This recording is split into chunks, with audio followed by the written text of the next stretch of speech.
তেলিয়ামুড়ার অন্যতম বনিধি club progressive youth ক্লাবের সাধারণ নির্বাচন রবিবার অনুষ্ঠিত হচ্ছে।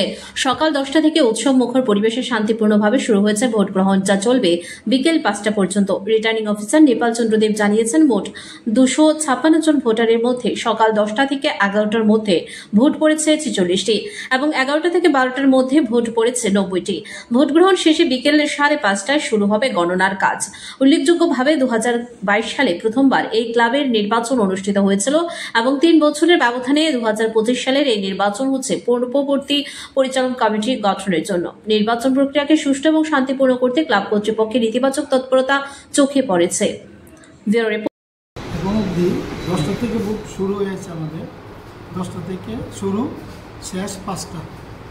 তো এখন 10টা থেকে শুরু হওয়ার পরে 10টা থেকে 11টা 46 নোস, আর 11টা থেকে 12টা 90, আর 12টা থেকে একটা এখনও কমপ্লিট হয়নি। এটা আরও আধা ঘন্টা পরে আমরা বলতে পারবো কতটা গেল। আর আমাদের ভোট কাউন্টিং শুরু হবে 5:30 মিনিটে। 5টার সময় ভোট শেষ, 30 মিনিট অফ বিশ্রাম, তারপর 5:30 থেকে কিসের ভোট? এবং এটা ক্লাবের 3 বছর পর পর তাদের সাধারণ নির্বাচন অনুষ্ঠান, প্রোগ্রেসিভ ইউথ ক্লাব বর্তলা করিল। রিপোর্ট, খবর অনন্ত বার্তা।